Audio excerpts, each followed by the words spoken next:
Señor, en esta mañana, mi Dios, queremos poner nuestra vida delante de ti. Queremos poner este tiempo y yo te suplico, mi Señor, que el corazón, la mente y las emociones sean puestas en ti, sean puestas en lo que tú eres, mi Señor, no en nuestro deseo, no en lo que creemos que es mejor, sino en tu soberana voluntad.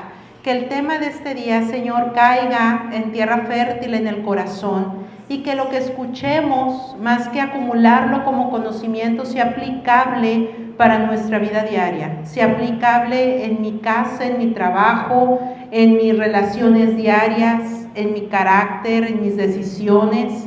Que tú seas con nosotros, Señor, que el tema de esta mañana sea puesto en ti y que tu bendito Espíritu Santo haga la obra sobre todos los que estamos hoy aquí. Gracias te damos, Señor, en el nombre de Cristo Jesús. Amén.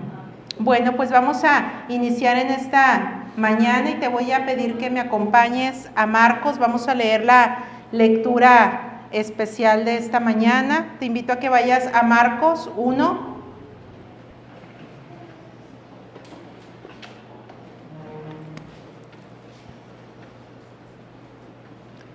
Marcos capítulo 1, versículos del 29 al 31.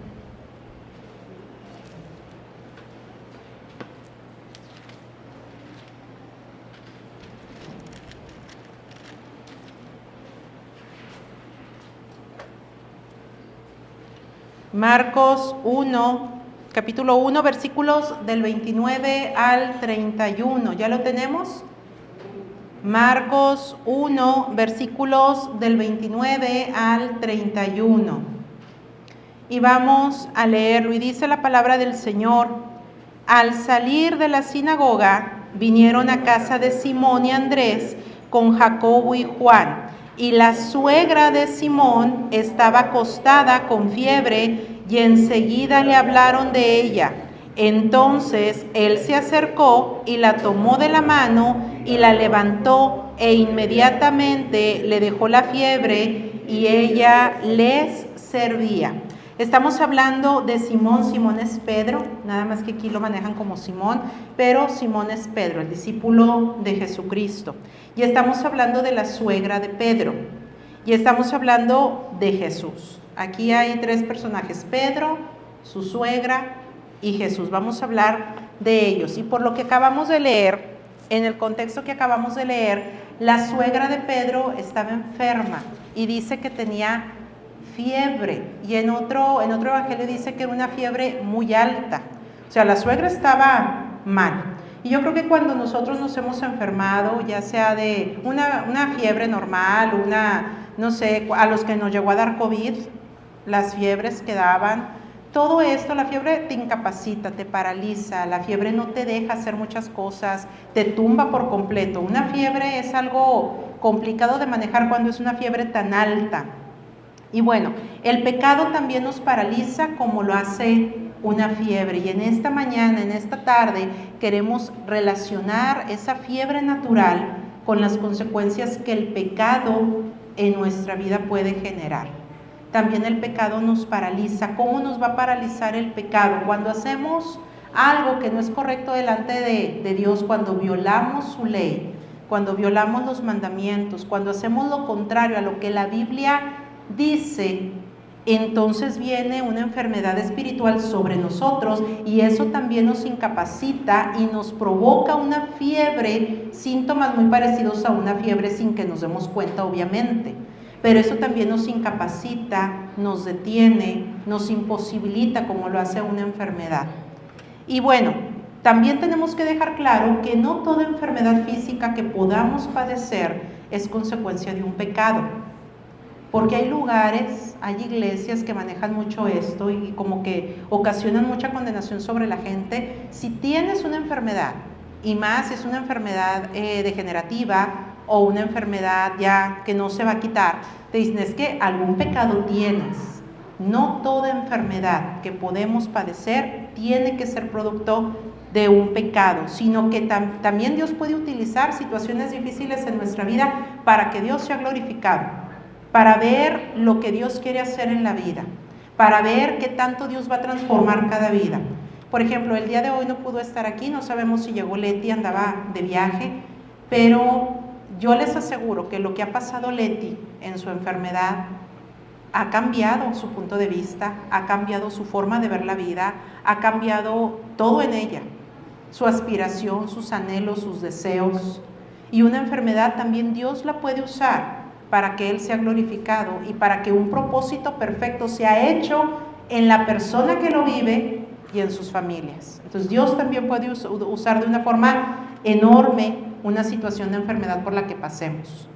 Pero esto también es válido cuando se compara a una enfermedad física con las consecuencias espirituales incapacitantes del pecado. Y por poner un ejemplo, hay muchísimos. Cuando una familia, yo creo que ahorita el punto de atención son las familias, porque de las familias depende todo.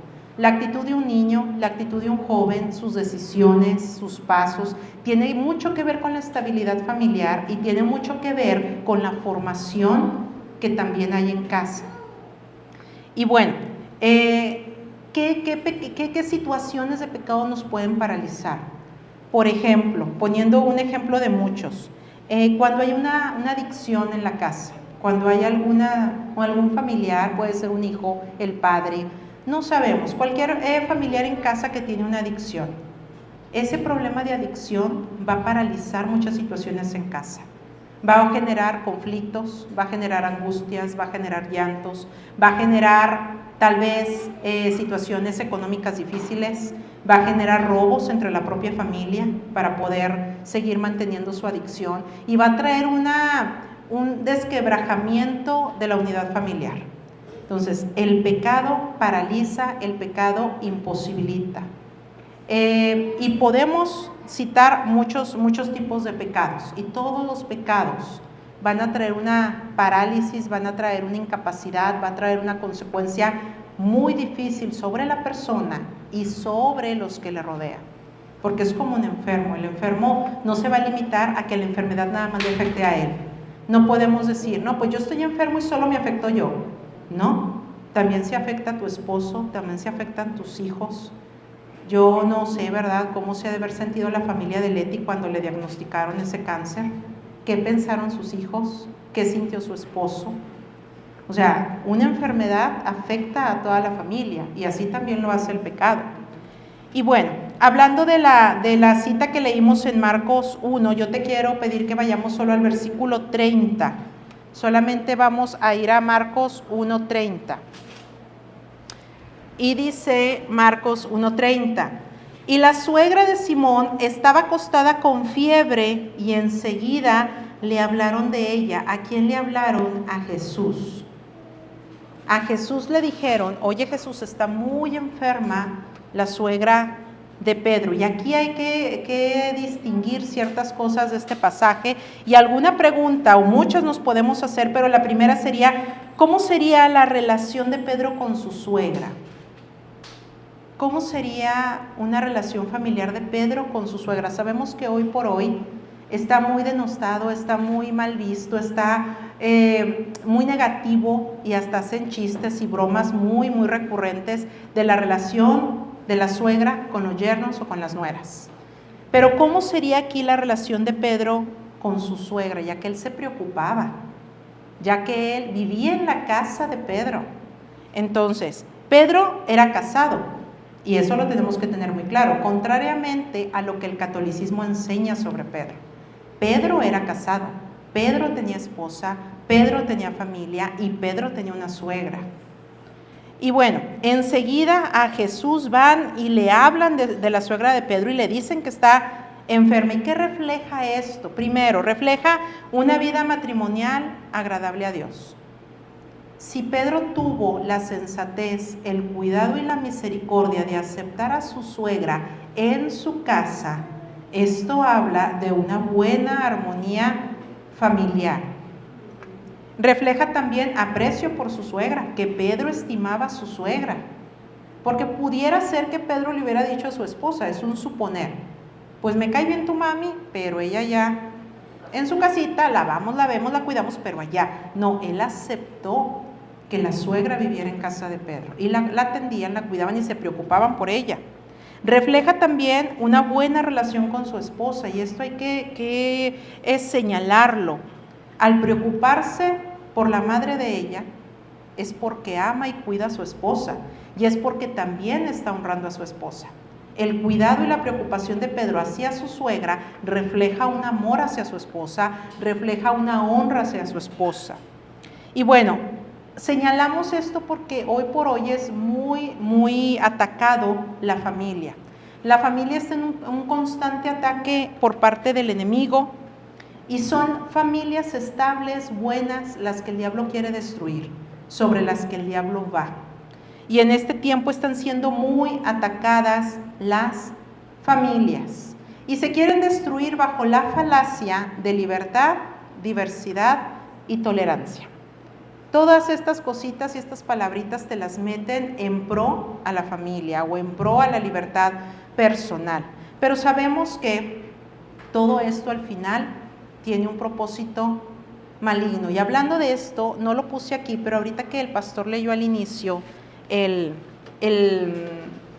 la lectura para iniciar, me agradó mucho un versículo que el pastor leyó, el Salmo 28, y el versículo 3, la parte 2 del versículo 3 dice: los cuales hablan paz con sus prójimos, pero la maldad está en su corazón.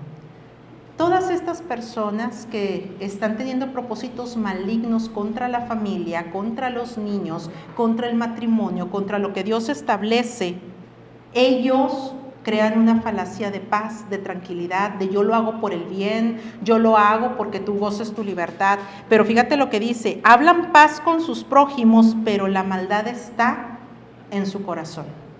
Y ellos saben, perfectamente bien saben, que al final lo que van a ocasionar es maldad, es destrucción y es perversión. Y bueno, por eso queríamos señalar aquí la importancia de la buena relación que Pedro tenía con su suegra. Y tanto que le hablan a Jesús. Y Jesús, saliendo de la sinagoga, dice que va a la casa de Pedro y ve a la suegra de Pedro. Y bueno, vamos a hablar también de la triste condición que en este momento tenía la suegra de Pedro. Y ahí en Marcos 1:30 dice que estaba acostada con fiebre. La fiebre y la enfermedad siempre, como lo dijimos hace un momento, llevan a una impotencia.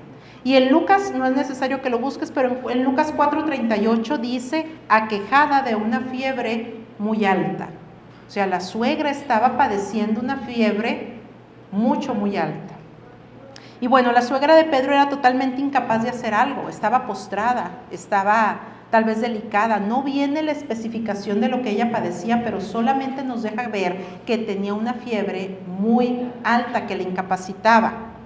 Y así como la suegra de Pedro estaba incapacitada, el pecado también nos incapacita espiritualmente y no nos permite hacer y no nos permite desarrollarnos. Y tú empiezas a escuchar testimonios de familias, empiezas a escuchar problemas, empiezas a escuchar muchas cosas que se están viviendo en la familia. Y la mayoría es porque hay un pecado de por medio. La mayoría es porque la familia está siendo devorada, incapacitada por un pecado. Y los que tenemos la oportunidad de trabajar con niños, con adolescentes, es impresionante todo lo que podemos escuchar de las familias. Ellos te lo dicen abiertamente por lo que están pasando. Y tú empiezas a escuchar y empiezas a ver que todo lo que aqueja a una familia son por pecados, son por situaciones que no se quieren arreglar, son por cosas que no se quieren evitar.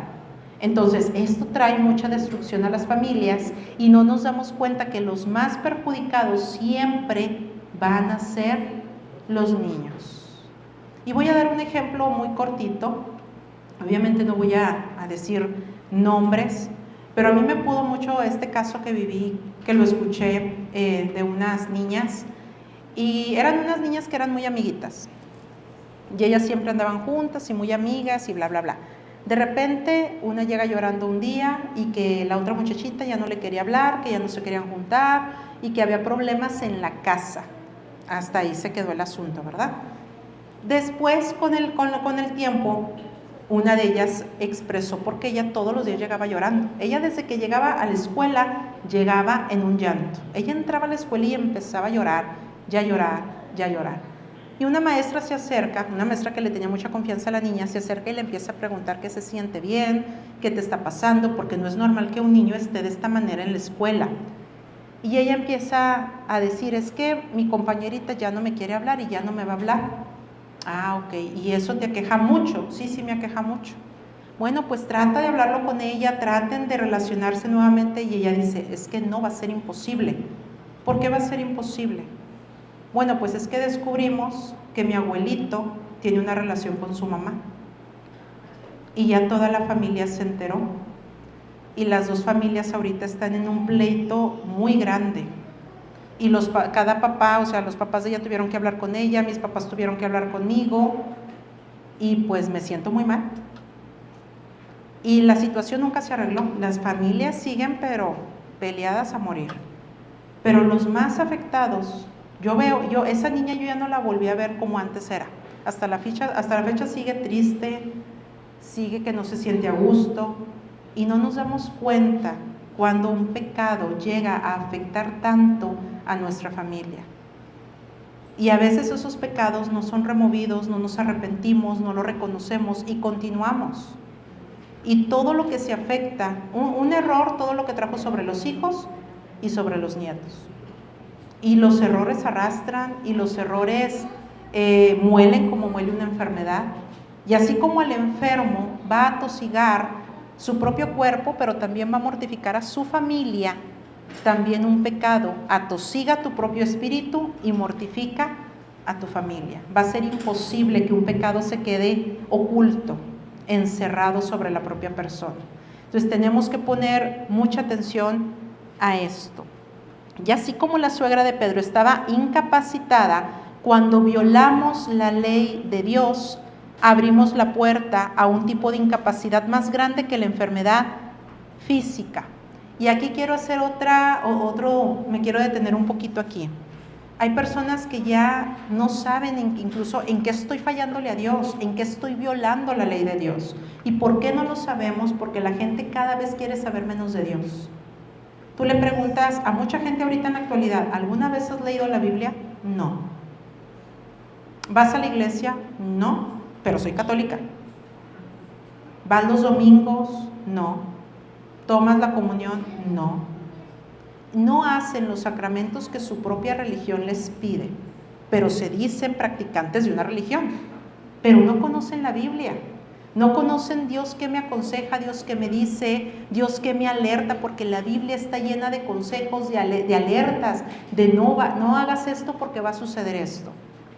Entonces, como hace ratito en la oración dije, la falta de conocimiento hace que el pueblo perezca. Y la actualidad de hoy, las familias, la sociedad está en un grave peligro de muchas cosas porque no conocen la verdad, porque no leen la Biblia, porque no quieren ir a la iglesia, porque es que me quita tiempo. Es que entiéndeme, los domingos son para mis hijos que no ven toda la semana. Entiéndeme que es el único día que me puedo levantar tarde. Es el único día que llega toda mi familia, y pues yo tengo desde la mañana que levantarme y hacer. Y entonces a Dios, ¿cuándo le damos un espacio en mi prioridad? Entonces también es muy importante valorar nuestras prioridades. Pero cuando nos metemos en un problema, son las primeras que te dicen, ora por mí. Pídele a Dios porque Dios a ti sí te escucha. Hay tanta gente que dice eso, cuando Dios nos escucha a todos.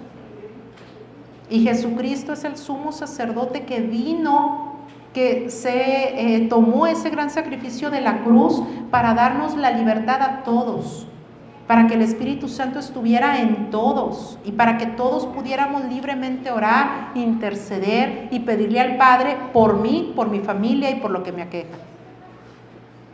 Te voy a pedir que me acompañes a Proverbios 28:13.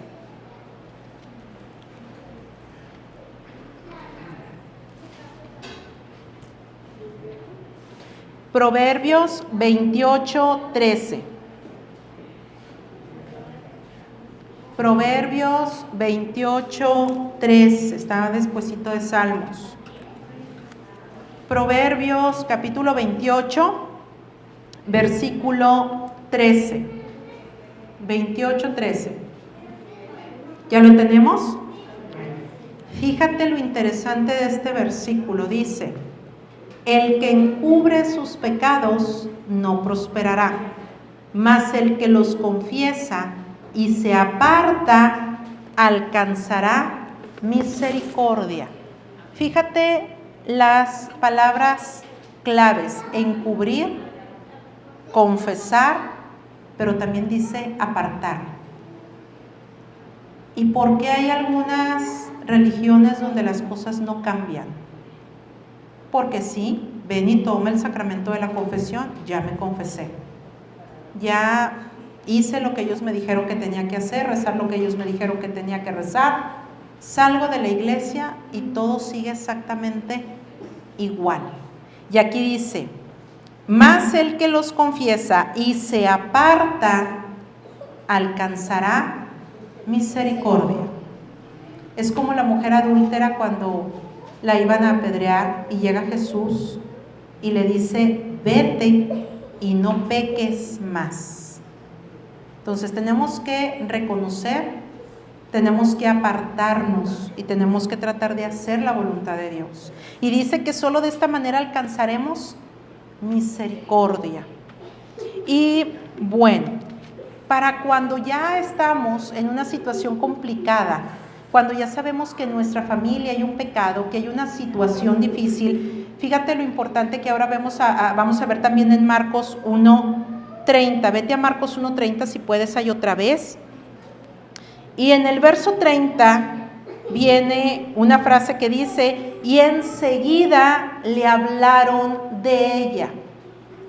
Dice que enseguida la gente que estaba con Jesús le habló de Jesús, de la suegra de Pedro. Oye, Jesús, la suegra de Simón está muy enferma. Jesús por sí no sabía que estaba enferma, sino que van intercesores y le dicen: la suegra de Pedro está enferma. Y aquí vamos a ver el papel tan importante que juega un intercesor, que juega una persona que quiere estar al pendiente de otra.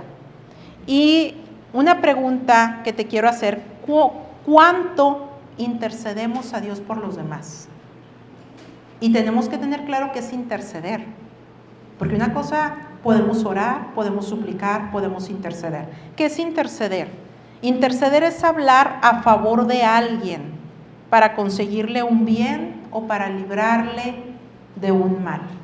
Interceder es hablar a favor de alguien para conseguirle un bien o para librarle de un mal. Entonces, cuando yo intercedo, estoy orando por otras personas, no por mí. Y a veces esa naturaleza egoísta del ser humano sale siempre que oramos.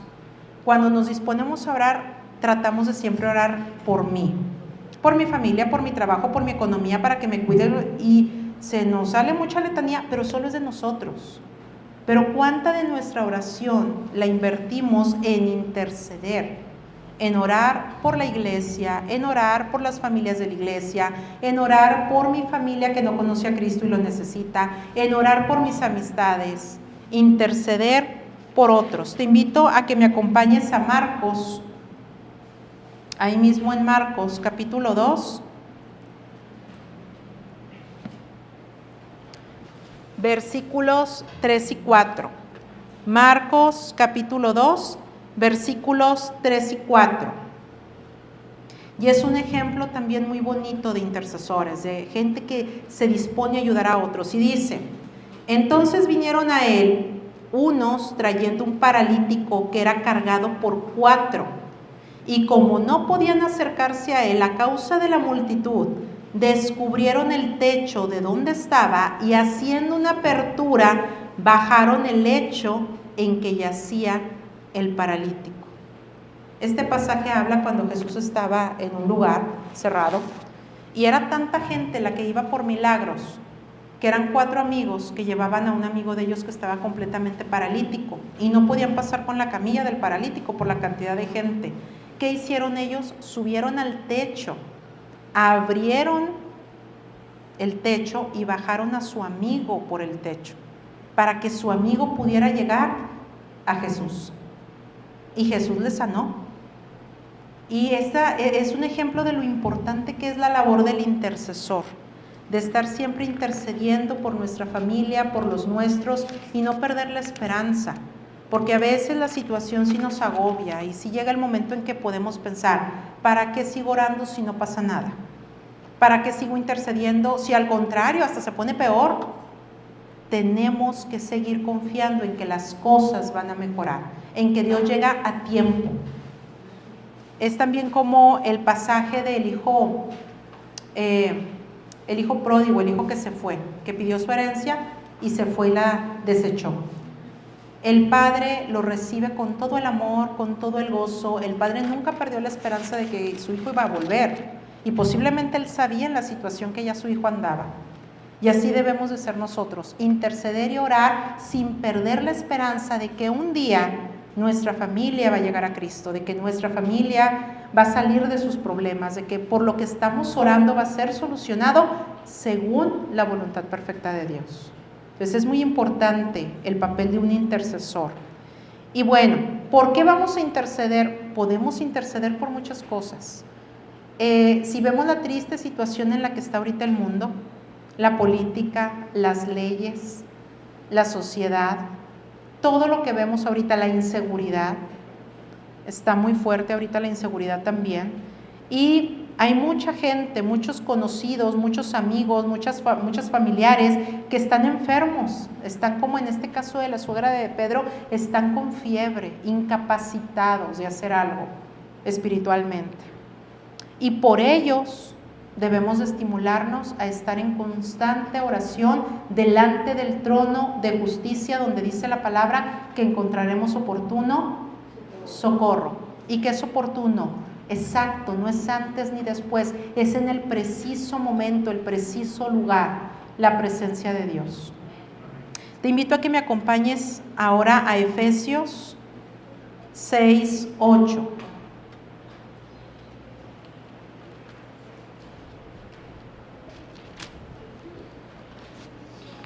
Efesios 6:18, perdón.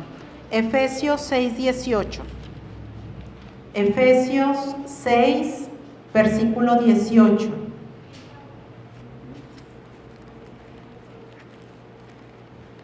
Efesios 6, 18. ¿Ya lo tenemos?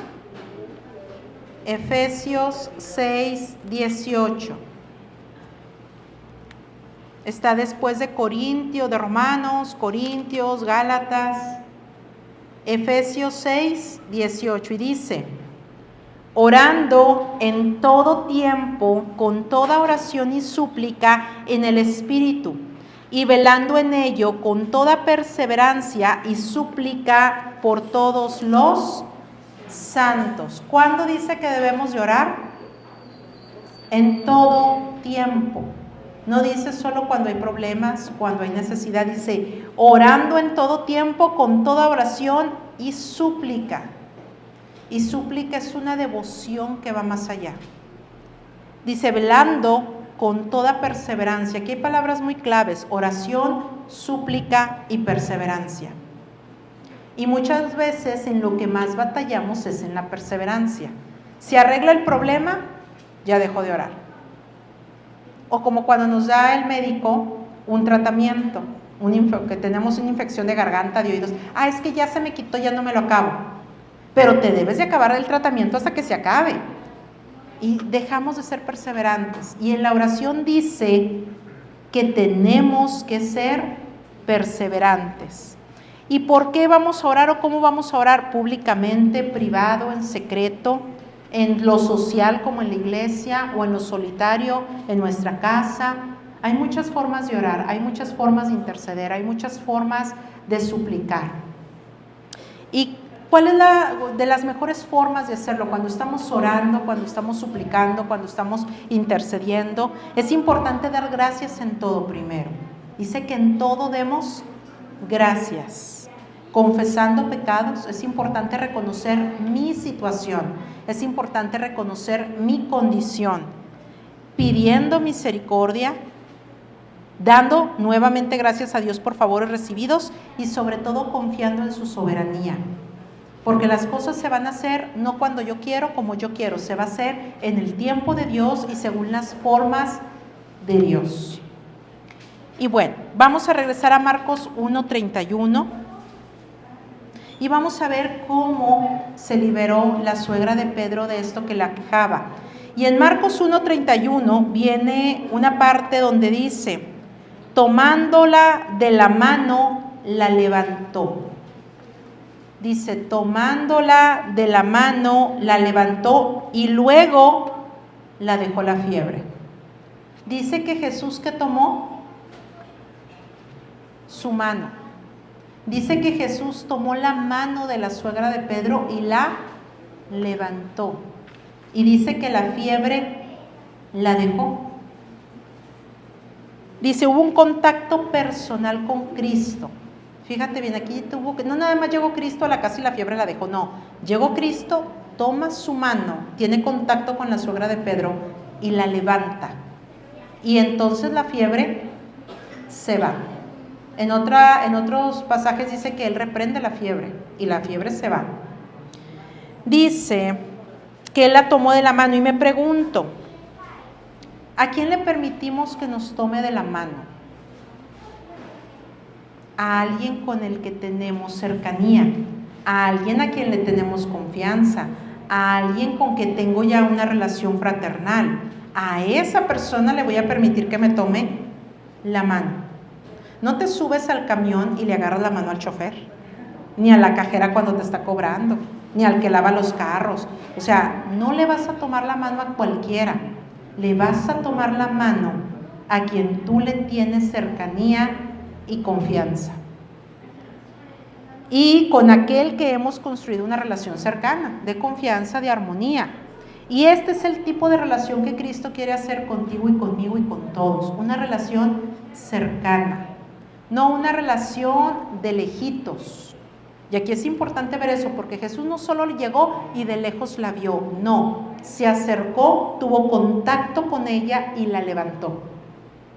Y mucha gente que hace en la iglesia, llega pero con un contacto de lejos. Pero fui los domingos y ahí estoy escuchando la prédica y oro, pero allá, o sea, lejitos. Pero no quieres tener contacto con el Señor Dios Todopoderoso, no quieres tener contacto con la gente, no te quieres involucrar a servir, no quieres ir un poquito más allá. Oye, mira que te invitamos a la oración. No, pues que yo ya fui el domingo. No quieres acercarte a tener esa relación con Cristo.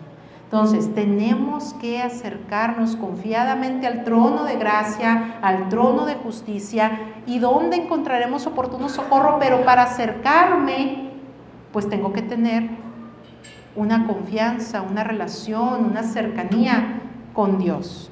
Y Cristo es el único capaz de ejercer un poder levantador, dice, la levantó.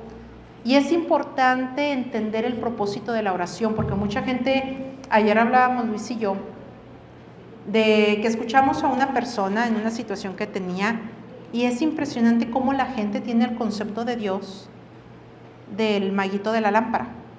Es que Dios me tiene que ayudar, es que yo le pido a Dios para que me solucione, es que yo le pido a Dios para que me dé dinero, es que yo le pido, y jamás en su lenguaje fue: yo me rindo a Él, yo le pregunto a Dios qué quiere de mí, yo le pregunto a Dios si estoy haciendo su voluntad, yo le quiero agradar. En ningún momento su lenguaje fue ese. En todo tiempo fue: Él me tiene que dar, Él me tiene que solucionar, es que yo para eso le pido. Pues eso no crea una cercanía. No sé si te ha pasado, pero qué molesto es cuando tú quieres platicar con una persona y esa persona no te deja hablar. Y te quieres meter en algo y te arrebata las palabras y sigue bla, bla, bla, bla, bla, y nunca te deja hablar. ¿Se crea una conexión? ¿Se crea una relación con una persona así? Jamás. Entonces, ¿por qué con Dios hacemos lo mismo? ¿Por qué a Dios te pido y tú me tienes que... ¿En qué momento dejamos que esa conexión con Dios sea una conexión de comunicación, de amor, de fraternidad, de te escucho, me escuchas, nos conocemos, intimamos, soy tu padre, disfruta de mi compañía, conóceme a través de la palabra, entiende qué es lo que tengo para ti y cómo quiero bendecirte. Y deja de hablar tanto. Sí, porque sí, y a veces los que trabajamos con niños es así como que nos marean, de que vienen y ay, hasta que los detienes. A ver, mijito, tranquilo, porque hay personas que en todo tiempo quieren estar hablando y no te permiten que tú como que entres.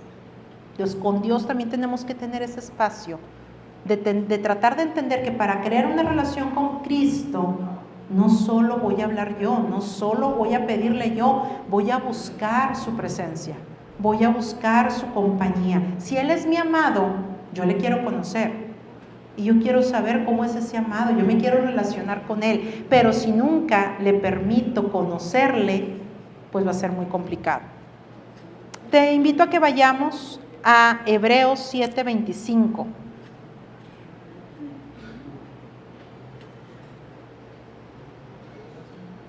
Hebreos 7:25. Ya vamos a terminar, ya estoy a punto de terminar. Hebreos 7:25.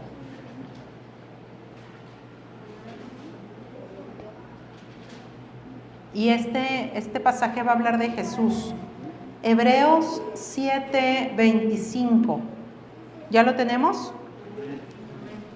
Y dice la palabra: por lo cual puede también salvar perpetuamente a los que por Él se acercan a Dios, viviendo siempre para interceder por ellos. Fíjate lo hermoso, el papel de Jesús tan maravilloso. Dice que no puede salvar de vez en cuando, dice, puede salvar perpetuamente a los que a Él se acercan a Dios y viviendo siempre para interceder por ellos. Dice que Jesucristo intercede por ti, por mí, delante del Padre siempre. Siempre está intercediendo por ti, por mí, porque nuestro pecado, nuestras debilidades, nuestras fallas son tantas a veces, que imagínate si Cristo no estuviera intercediendo por nosotros constantemente, ¿cómo estaríamos? La situación sería todavía más crítica, pero dice que Él vive siempre para interceder por nosotros. Y por último, el último espacio de este sermón, vamos a regresar a Marcos 1:31, que es el pasaje clave de esto. Y después de que Jesús la levanta, después de que Jesús la sana, después de que Jesús tiene un contacto con ella y la levanta y le sana, dice al finalizar Marcos 1:31, ella comenzó a servirles. O sea, tuvo un contacto con Cristo, conoció a Cristo, la sanó, la levantó e inmediatamente, dice, ella comenzó a servirles. No dice, Jesús le dijo, sirve. No, fue voluntario. Ella comenzó a servirles. Y la suegra de Pedro respondió a Dios en un agradecimiento genuino y de corazón. ¿Cuál fue su respuesta? Sirviéndole. ¿Tú y yo podremos pagarle de alguna manera a Dios lo que hace por nosotros? No, ni con todo el dinero, ni con todo el poder que podamos tener en la tierra. La única forma de agradecerle perpetuamente es con nuestro servicio, con nuestra vida. ¿Y qué cosa es más natural para el Hijo de Dios que servir a Dios? Para Jesucristo es tan natural servir a Dios, por eso fue a la cruz. Entonces, nosotros ¿le servimos a Dios? Yo ahorita hablaba con Luis porque sí tenemos muy encerrado el creyente la idea de que servir, es que eres pastor, es que eres evangelista, es que tú eres intercesor, es que tú eres el líder. Servir no es solo tener un puesto designado en la iglesia.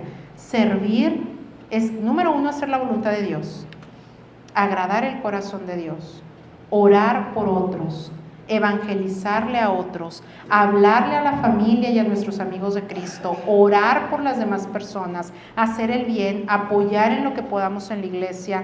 Podemos servir de muchas formas y no solamente porque tengas un puesto determinado en la iglesia.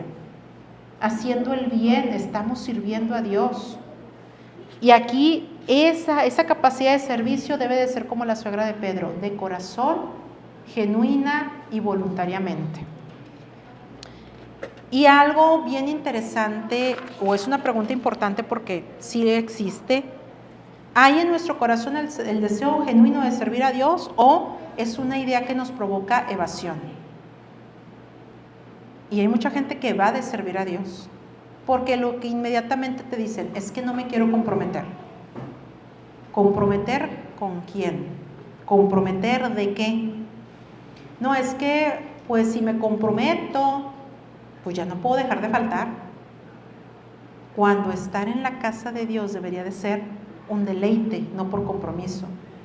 O es que no me comprometo porque después tengo que dejar de hacer esto y esto.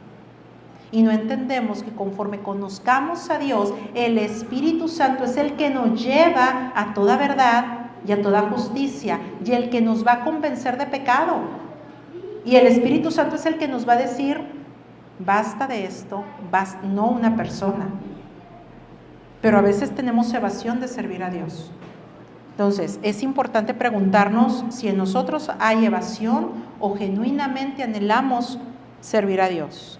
Y la suegra de Pedro, una vez sana, sirvió con sencillez y de corazón. ¿Y qué te paraliza en este tiempo? ¿Cuál es la fiebre que nos aqueja como personas? ¿O qué sentimos que nos tiene atados de alguna manera? Es importante reconocerlo. Confesar el pecado, como hace ratito leímos, confiesa el pecado, acércate a Cristo, arrepiéntete y tener la disposición de ser transformados. Por último, quiero que me acompañes a Romanos capítulo 12. Romanos capítulo 12. Romanos capítulo 12, versículos 11 y 12. Romanos capítulo 12, versículos 11 y 12. ¿Ya lo tenemos? Y dice la palabra: en lo que requiere diligencia, no perezosos, fervientes en espíritu, sirviendo al Señor, gozosos en la esperanza, sufridos en la tribulación y constantes en la oración. Fíjate, dice que en lo que tenemos que ser diligentes no seamos perezosos. ¿En qué puedo ser perezoso? En leer la Biblia, en orar, en asistir a la iglesia, en involucrarme en la iglesia. Puedo ser perezoso espiritualmente en muchas cosas. Y aquí dice, no siendo perezosos, fervientes en el espíritu, sirviendo al Señor. Dice gozosos en la esperanza, y en otras versiones dice pacientes en las dificultades, en lugar de decir sufridos en la tribulación. Pacientes en la adversidad, pacientes en la dificultad y constantes en la oración. Es importante la constancia y no dejar de serlo. Y bueno, como conclusión, ¿qué podemos abordar de este tema de la suegra de Pedro? Primero, la fiebre nos va a incapacitar, sea una enfermedad física y también si es una enfermedad espiritual. El pecado de igual manera me va a incapacitar. Otro punto es que debemos de esforzarnos por hacer una relación personal con Cristo, así como la suegra de Pedro la tocó y la levantó, y ella fue sana, porque tuvo un acercamiento personal con Cristo, y tener la conciencia de que solo Cristo puede levantar. No hay otro nombre, no hay otro Dios que nos puede llevar al Padre. Y el propósito de todo al final va a ser servir. Porque a veces comentando, platicando con personas, y que a veces llevamos una vida religiosa, como que en automático, y a veces es natural. Yo creo que a todos nos pasa que en algunos momentos nos sentimos más cansados que otros días, pero sí hay personas que se les da más la lectura, aman leer, pero ya les dices de oración y nos da sueño. Otros se nos facilita más leer porque la lectura nos da sueño. O sea, todos tenemos un punto que tenemos que estar vigilando siempre. Pero qué complicado es cuando ni oramos, ni leemos, ni servimos, ni hacemos la voluntad del Padre. pero sí decimos que queremos irnos al cielo. ¿Qué creemos que vamos a ir a hacer al cielo? Alabar, adorar, estar en intercesión con el Padre, estar en contacto con el Padre. Entonces, aquí en lo terrenal, ¿por qué nos rehusamos a hacerlo? Si se supone que es lo que yo quiero hacerle en la eternidad. Entonces, nuestra vida en la tierra debe de reflejar lo que yo sé por fe y esperanza que un día voy a ir a hacer con el Padre. Quiero tener una relación, la tengo que buscar. Quiero tener una intimidad con mi Dios, la tengo que buscar. Quiero conocerle, ¿cómo le voy a conocer? Mediante la palabra.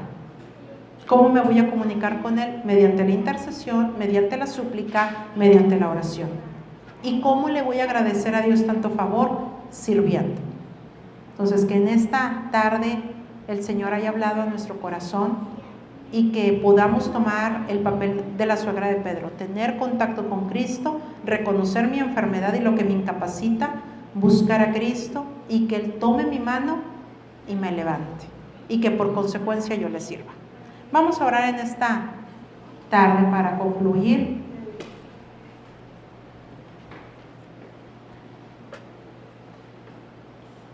Vamos a orar. Señor, en esta hora, mi Dios, gracias te damos por este momento, este tiempo que tú nos has dado. Te suplicamos que nos bendigas, que tú seas con nosotros, que en todo tiempo tu Espíritu Santo nos alerte, nos aliente, que por amor y gratitud en todo tiempo anhelemos buscarte, servirte y amarte con todo lo que somos. Te damos gracias, Señor, porque hoy estamos aquí. Te damos gracias porque tú eres fiel. Te pedimos que en nuestro corazón exista el querer como el hacer, de hacer tu voluntad en todo tiempo, de orar por otros, de confesar nuestro pecado, de tener la disposición de ser transformados y abandonar todo aquello que nos aqueja y nos provoca una fiebre espiritual. Y ser renovados mediante el entendimiento pleno y genuino de tu palabra. Y que nuestra vida puede ser transformada radicalmente por ti. Gracias te damos en esta tarde, mi Señor. Ten cuidado de cada familia, de cada persona aquí presente. Que tú, mi Señor, hagas tu obra sobre cada uno y que tu Espíritu Santo les bendiga, les aliente y les dé fuerzas cada día para hacer tu voluntad y para servirte como tú mereces. Gracias te damos, mi Señor, en el nombre de Cristo Jesús. Amén.